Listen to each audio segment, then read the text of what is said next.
Satu hari saya mengajar tentang sholat khusyuk. Saya cerita tentang sholatnya orang-orang yang khusyuk-khusyuk, yang sholat rumahnya kebakaran gak terasa, yang sholat dioperasi badannya gak terasa, gak perlu bius, cukup dengan sholat dari khusyuknya sholat mereka. Saya ceritakan kisah-kisah indah tentang kehusyuan sholat. Mic saya direbut sama Hubaba Bahiyah. La ya Halim muskida. Nggak gitu Halimah, nggak gitu. Saya bilang nggak gitu gimana Hubaba? Ini ada jamaah di depan saya. Tapi ya itulah enaknya jadi guru ngajar di depan gurunya. Ya, kalau ada salah-salahnya langsung ditegur. Nah, sekarang nggak ada guru saya nih. Mudah-mudahan yang saya sampaikan bukan sesuatu yang salah, karena memang sudah, saya hanya melanjutkan apa yang disampaikan guru-guru kami ya. Jadi insya Allah keakuratannya teruji lah. Sehingga sekalian, Hubaba Bahiyah rebut mic saya. Kemudian beliau bilang nggak gitu Halimah, nggak gitu. Saya bilang nggak gitu gimana Hubaba? Haula kata beliau, yang kamu ceritakan itu adalah orang-orang lain itu, mereka Halimah. Jangan kamu anggap satu hari kita bisa sholat rumah kita kebakaran kita nggak terasa. Jangan pernah harap satu hari kita dioperasi terus kita bilang sama dokternya nggak usah pakai obat bius, saya akan sholat aja. Kejauhan nak kamu bahasnya.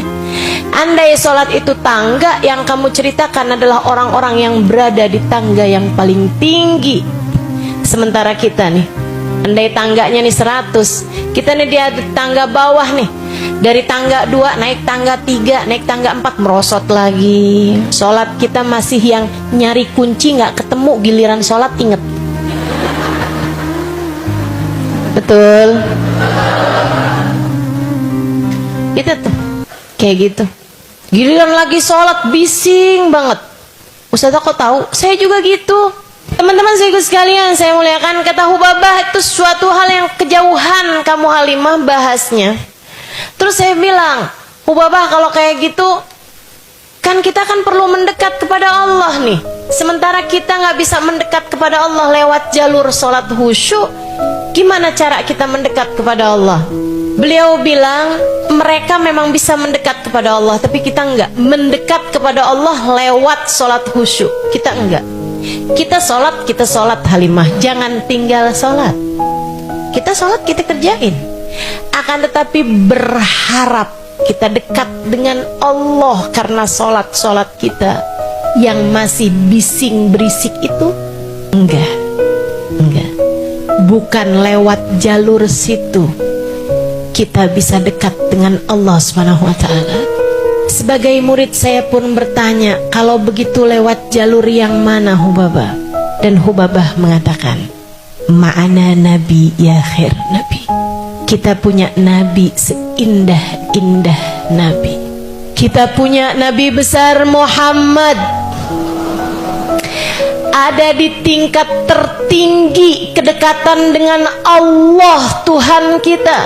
Nabi Muhammad, Allah menyampaikan tentangnya, wa rafa'na laka dzikrak, dan sungguh telah kami tinggikan namamu wahai Nabi Muhammad, hingga aku sejajarkan namamu bersama dengan namaku, aku sandingkan namamu dengan namaku di tiang-tiang surga, di tiang-tiang arsy ataupun di pintu-pintu surga.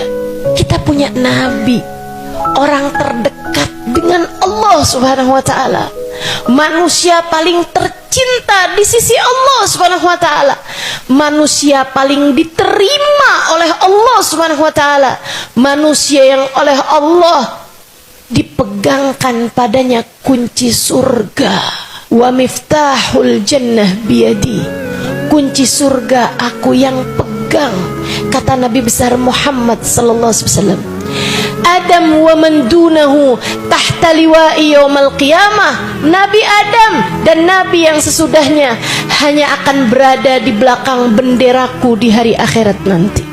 Kata Hubaba Bahiyah, Nabi Muhammad Halimah kita punya ada di tingkat tertinggi kedekatan kedekatan seorang manusia kepada Allah Tuhannya, kamu hanya perlu memanggil-manggil beliau. Panggil terus, panggil terus. Sebab cinta kepadanya tak ada yang tak terbalas. Cinta kepada Nabi Muhammad tak akan pernah menjadi cinta yang bertepuk sebelah tangan.